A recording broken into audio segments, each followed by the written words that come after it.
Alright, making a video. Smoking a cigarette. Yeah, good.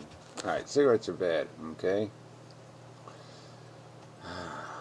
But I like them. Yeah, but I'm an addict, so yeah, a real cigarette. Yeah, so it's just kind of nice. Haven't had one in like a month. So it's kind of a nice feeling. Hopefully I'll save enough for tomorrow night so I'll be calm and relaxed and have a nice conversation with the human race because I'll be calm and relaxed. So anyway, yeah, video. So yeah, there's a couple things on my mind, so I thought I'd talk about them. First, I wanted to clarify. I mean, I did leave a link to my neighbor's circumstance in the last video. And I'm not empathetic with my neighbors at all, okay? They're the cliche, bad welfare kind of people. You know, people go out and buy steak on food stamps. They're what ruins charity, okay, basically. They're what ruins empathy, because they're the kind of people you try to help and they just refuse to moderate or control their behavior. I've lived next door to them for 35 years, and they're just... I used to pay their kids not to pick their nose, because they would sit there and talk to you and be picking all parts of their body. It was just disgusting. Yeah, and they're kind of people that they're having a conversation 10 feet away from somebody, and you can hear them a half mile away, and oh, just obnoxious, awful, dirty, terrible, awful. Yeah, and like I said, it's not like they haven't been given every chance to be civilized, and they just keep fucking people over. Just, you know, I don't even want to go into it personally. It's cost me in real bills. But, yeah, my empathy has I've paid a price for being decent and generous.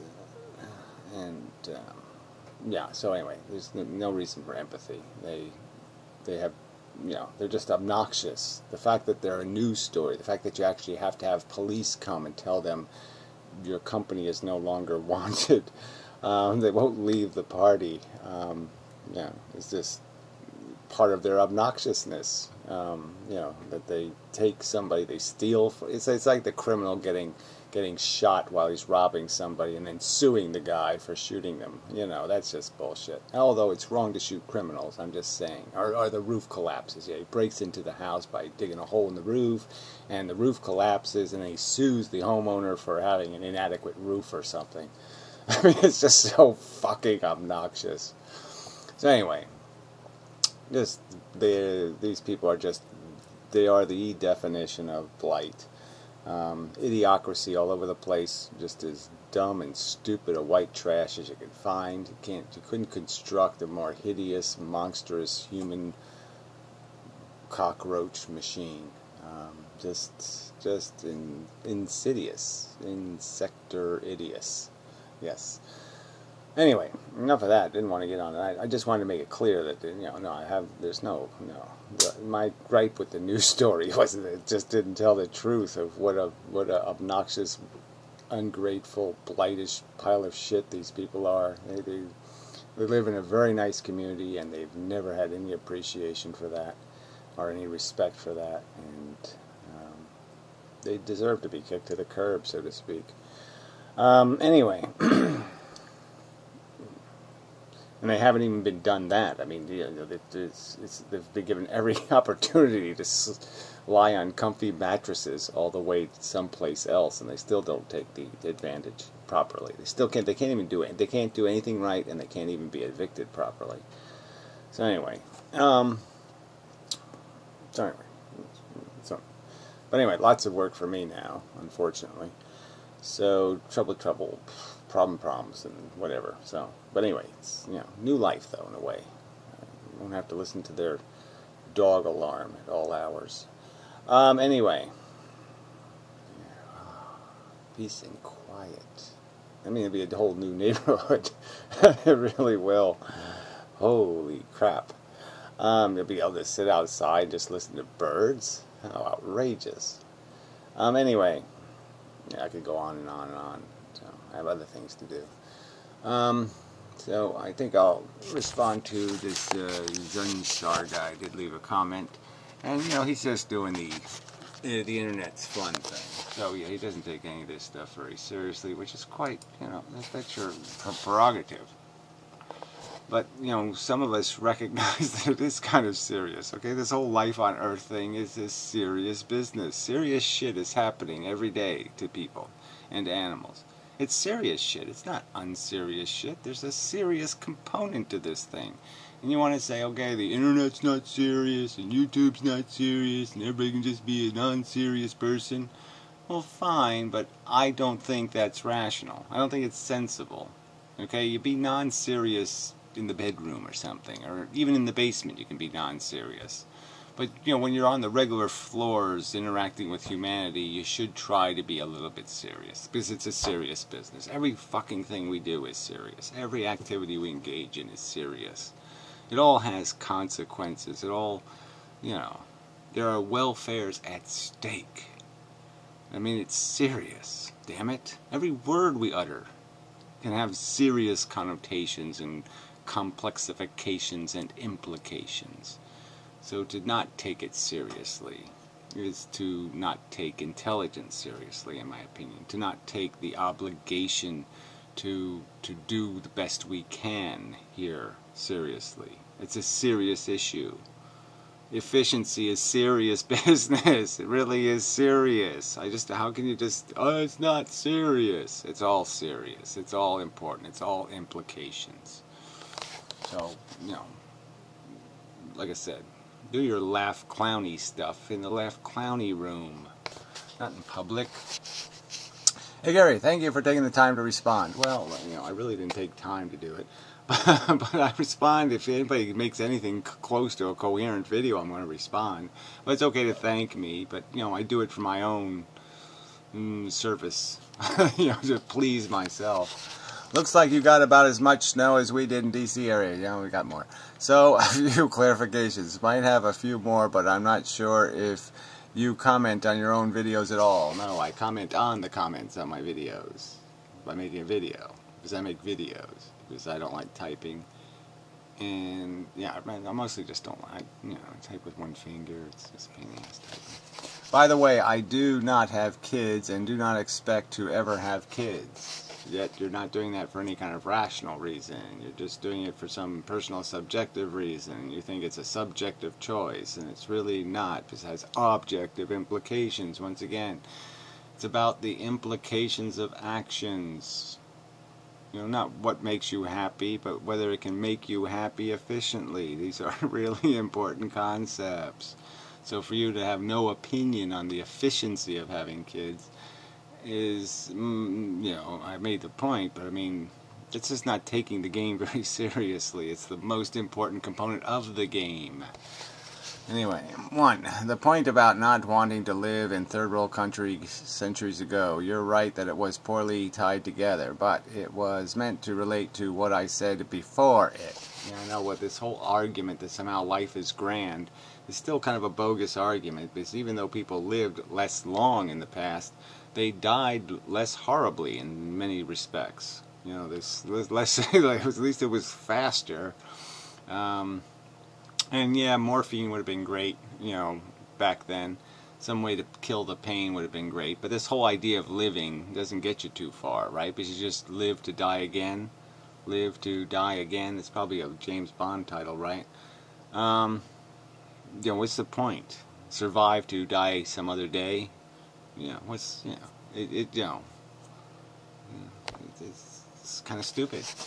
My point was that a place has a very high average level of suffering based on much more than mere population. Well, I just don't know. People live shorter lives, but they live stronger, younger lives. They were less debilitated, less disabled. I mean, when you look at the disability numbers, they're pretty frightening. You know, by the time you hit the 70 age bracket, you know, you got a 60% chance of being substantially in some way or another fucked, which, you know, is not very pleasant. Places that have been miserable for centuries were often much worse off, even when they had a fraction of the population they have today, because research levels have not kept up. Well, again, you know, it all depends on what you think is the way to go, you know. 10 years in the nursing home or, 2 months starving to death? Which one do you choose?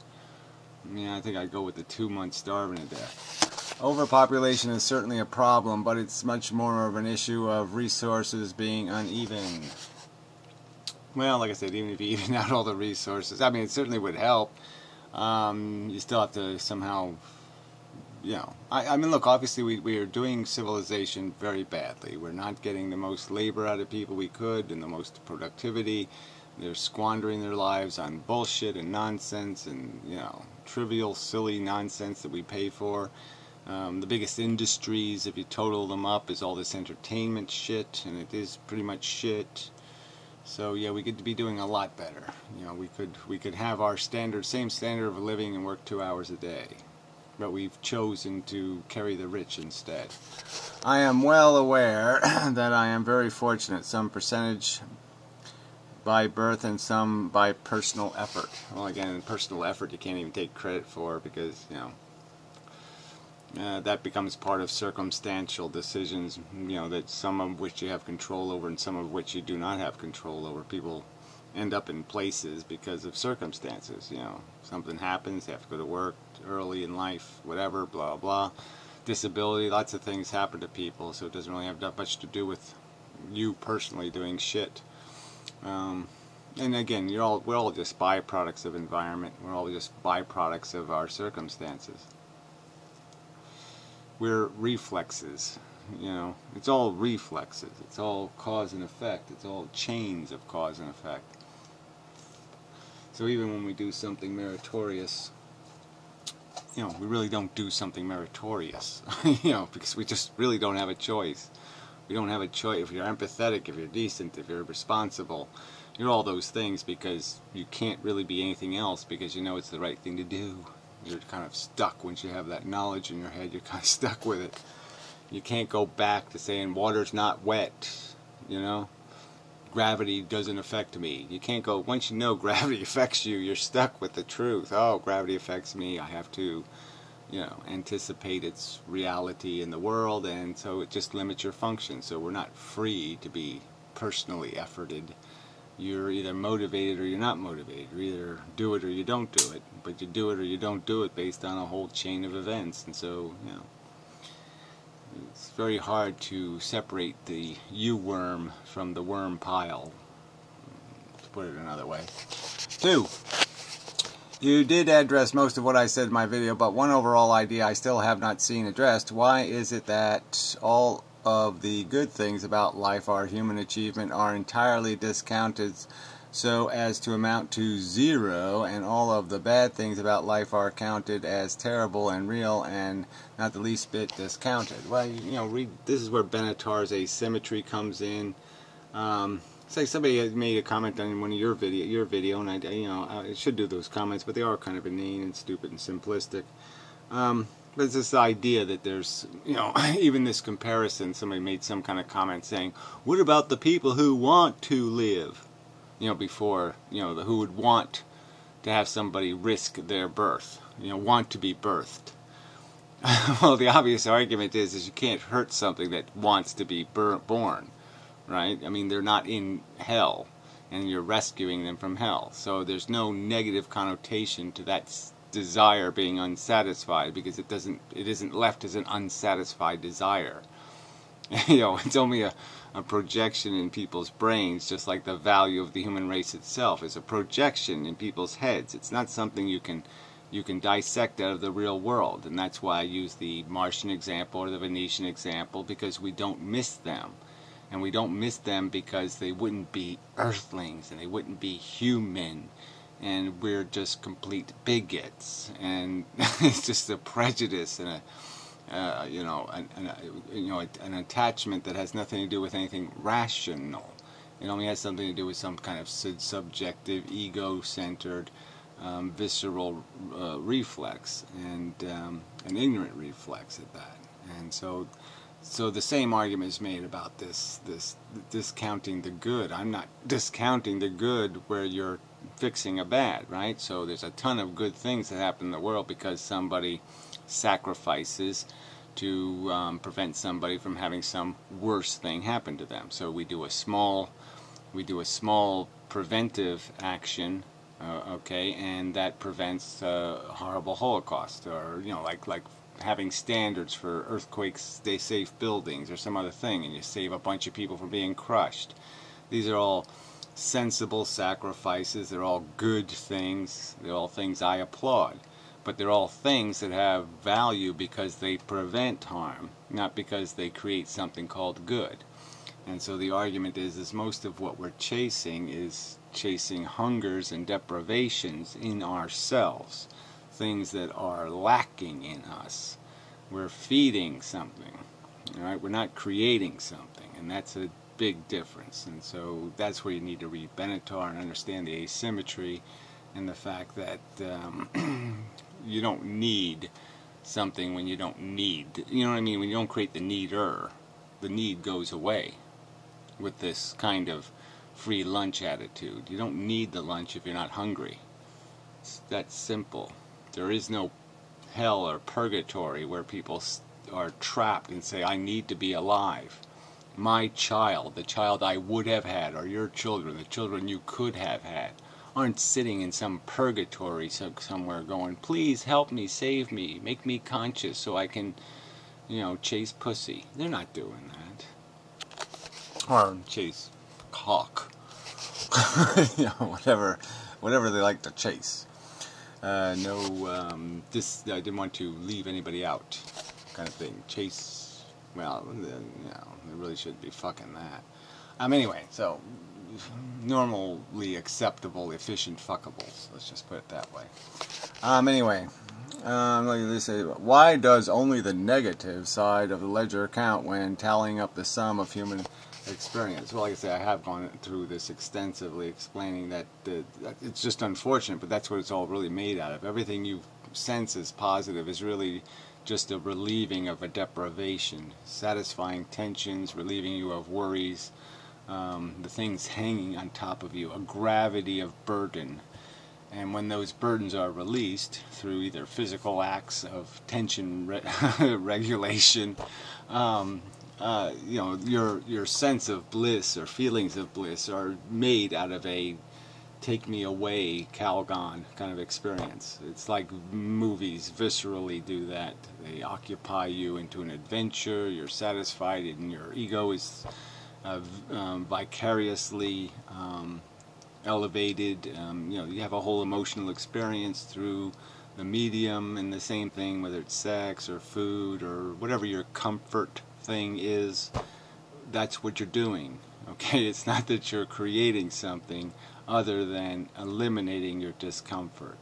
So the negative comes first. It's a negative generated game, and it has no momentum without it. It has no function without it. You have to create the hole before you can create the use in the shovel. The shovel has no use until you create the hole that needs filling. It's that kind of simple argument. That seems to be the most arbitrary part of the philosophy. Well, it's not arbitrary at all. It's quite mechanically understood that this is what motivates organisms in their existence, is desire mechanisms that are contrived to make them want what's in the environment. They don't choose rationally to go chase the food or do this or do that. They are compelled by mechanisms of psychology and physiology to do these things.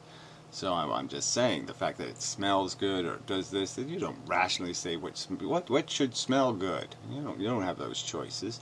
These are mechanical mechanisms intended to drive you. Okay, and the argument is that these drivers are not rational drivers. So the goals have been defined by irrational forces, and we are using our rational forces to find means to achieve these goals instead of defining the goals. We should be judging the goals and say, what should our goal actually be? And if you're rational about it, you say, yeah, the goal is this thing called satisfaction, and the easiest way to create satisfaction is don't create dissatisfaction first. It's so frickin' simple. You want to turn the sewage off, just turn the valve off. No more sewage. It just isn't that complicated. Yet the most central to the idea that we should wipe ourselves out entirely. Well, like I said, the subject really isn't about wiping yourselves out. I mean, these are all negative ways to look at it. It's a graceful exit. So you could just say, I mean, you can't see, I mean, I think you need to concede that, the way you describe things, or the way we describe things as a culture or society, has so much to do with what connotation it has. And so, yeah, you can make it out to be some sort of horrid holocaust against all of our visceral satisfactions and comforts, or you can simply describe it for what it is. There's going to be an exit. The human race is going off a cliff eventually. The sun explodes, whatever happens, doesn't matter. Technical progress, nanotechnology, all kinds of things that could be a terrible menace to us in terms of we're just going to destroy each other through our own hatred of each other or some other thing. So I mean, there's all kinds of negative writing on the wall, and the argument is, look, there's ways we can do this. We can gracefully exit. We can slide out of here with our dignity intact. We can go brutally and harshly and negatively. And so I'm just saying, so if I use the word graceful exit instead of wipe ourselves out, you see how those two things, they have a different connotation and meaning based on how you say it. Is there something stupid about a graceful exit? Is there something stupid about applying your brakes even though you know you're going to have an accident? The accident's inevitable. Do you just plow into the accident, or do you try to mitigate against the damage? Do you try to do something to make the damage less? And I'm just saying the easiest way to reduce the damage in this circumstance is just to recognize that the life thing is is messy, it's dangerous, it's not a free ride. It comes at a price. I mean, there's lots of ways to describe this. I mean, I was thinking about it, and I was saying, okay, how do you look at this thing? Because the life thing does seduce you with different messages. So it's like there's this thing, and it says bomb on it, but it also has a smiley face, a little smiley face. So it says bomb, but it says smiley face, and then it's ticking, going tick, tick, tick, tick, tick, which seems like a bomb, and it's shaped like a bomb, but then it says kitty, kitty. Every 5 minutes it goes kitty, kitty, kitty, kitty. So it's this mixed message thing, but it does look like a bomb, and it says bomb right on it. I mean, the danger is quite obvious, okay? I mean, the fact that life ends in death, and death is not pleasant, even as a psychological experience. It kind of sucks to concede, oh, I did all this work to figure out what life is, and now we're just going to rub it out. We're just going to take a harsh, brutal, abrasive thing and rub right into it and rub it right the fuck out. For what? I went to all this trouble so you just erase me? Fuck. I mean, it's on its very face. Messy business, okay? Now, unless you have some sort of God delusion. So, I mean, basically this conversation is with atheists, and atheists should have a little bit of humility and caution and pause when they're looking at this thing that says bomb. And even though it's saying kitty kitty and has a smiley face on it, you can kind of see that those might be dodges. Those might be there just to fool you, to make you warm up to the little bomb. This is a bomb, okay? And it goes off in really nasty fucking goddamn ways. And you don't need much imagination to be able to appreciate that, I wouldn't really want to be born over there to that asshole. That's a scary prospect, to wake up someday and call that thing daddy. Come on, it doesn't take much imagination for you to find somebody on this planet that you wouldn't want to have to call mummy or daddy. I mean, you'd probably call them Ookabob, Ookabob, or Akmak. Ugh. You'd have to talk like that. Oh, that would be annoying in and of itself. Anyway, 3. To Goosehead's point in his comment, I don't know who that is. I know you're used to dealing with lots of hate, and that was definitely not the point of the video. Well, I know, but see, which hopefully you understand already. Yeah, I understand already. Okay, I understand. People want to have fun. Everybody's just girls, and they all want to have fun. But I'm not a girl, and I just don't want to have fun. I want to actually be a human being. I want to get more out of my conscious experience. I mean, I want this conscious experience to actually mean something, but I also want my intelligence to be actualized in some more meaningful way than to say, gee, I were whacked off in new and unique ways. I mean, I can do that. I mean, I probably have invented some new and unique ways, and I've probably made my contribution to, masturbatory science, But I would like my life to mean a little bit more than that. You understand that? I mean, it just seems like a rational thing for my brain to want is to maximize its functionality. That should be like its prime directive, is to say, hey, brain, be very brainy. All right? You're a brain, be brainy. Don't be asshole, don't be liver, don't be kidney, be brainy. Yeah, so that's what I say. That's what my brain says to me as a prime directive. The first thing this brain is supposed to be is not to behave like a little puckered ass and say, me wanty dick or something. You know, it's not supposed to do that. Alright. Which hopefully you understand already. It's all in good fun. Fun. I mean, it isn't. That's the whole point. Life isn't just all good fun. Life is horror and torment and agony, and it can be just absolutely brutal.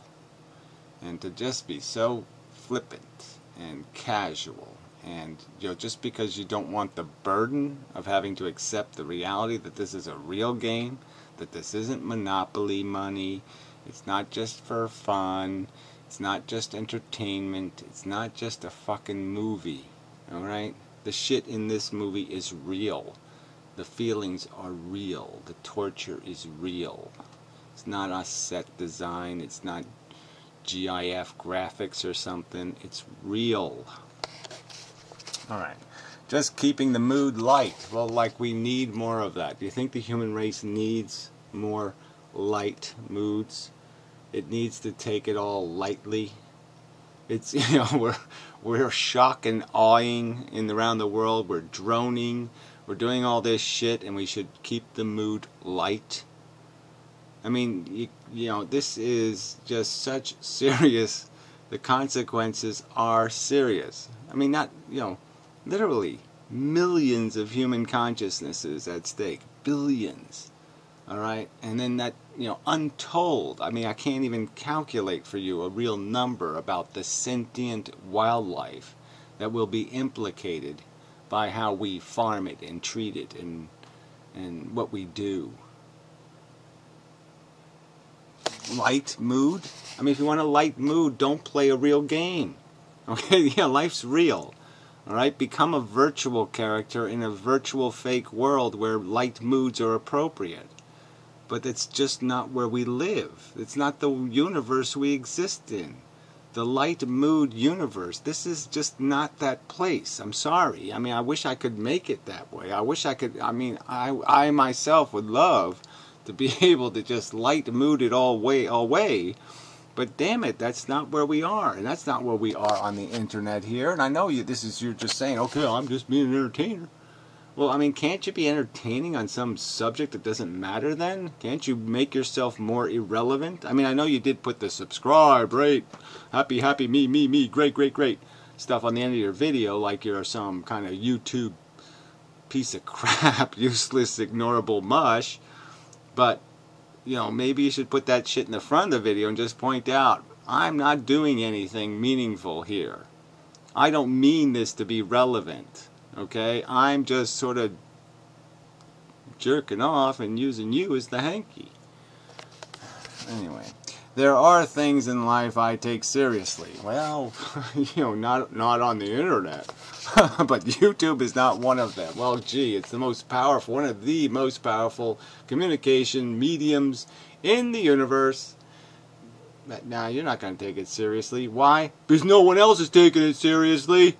So if mommy, somebody tells you to run off a cliff, you'll just run off a cliff? Is that how it works? Because everybody else is doing it? Because everybody else isn't taking it seriously, you won't take it seriously too, and that'll make it work better, right? No, that won't. That's how you create failure, right? Is to do as the assholes do. Follow the asshole. That's a perfect way to make more asshole. So, I mean, that's kind of a lame excuse. You don't want to take YouTube seriously? Well, just understand the consequences of that, okay? That you're basically pissing, acid on the golden goose, so to speak. You're just destroying a valuable piece of human infrastructure for a wank. I'd still gladly buy you a beer next time I'm near New Jersey, and I'd gladly whap you over the head with it and say, there, do you feel good now? Do you want more of that? Bring it on? Is that what you said? Bring it on? Anyway, I've met lots of people on YouTube over the years. Have a good one. Yeah, well, whatever. Eric. It's one of my most unfavorite names. I've probably already pointed that out, though. So anyway, but you get the gist. You can't not get the gist. I mean, I just basically made the point pretty well, I think. So anyway, I guess I'll make another video with these other notes. I have a couple. You know, it's not much. But I did have a couple of observations. You know, having to do with the slow maturation of human beings and the programmed desire to live, and you know, the kill yourself argument is just so stupid. And the happy thing. Like somehow I'm suggesting people should be unhappy. I think it's quite obvious I'm not doing that. I'm just saying, look, you know, you have so many hours in a day. Yeah, you know, yes, you can play with yourself for 10 of them, and then give like 1 of them to civilization or some kind of. I'm not asking for much here. I'm just saying when you're going to pretend to be a human being. Well, when you're going to try. Well, no. I mean, you are pretending. I mean, I'm just saying when you're going to think of yourself as a human being and participate with other human beings in the game of life, which is serious business, please take it a little bit serious and do that other stuff, that ha ha ha ha ha, laughy laughy. There's a smiley face. I want to go kiss it. I mean, do that on your own time, so to speak. Yeah. So anyway, I think it's enough. So anyway, yeah, I'm satisfied. Feels like enough of a video. No, yeah, what I want is another cigarette. Maybe I can make a longer video then, but I really gotta save some for tomorrow. I must. So anyway, till next time. Yeah, that's enough of a video.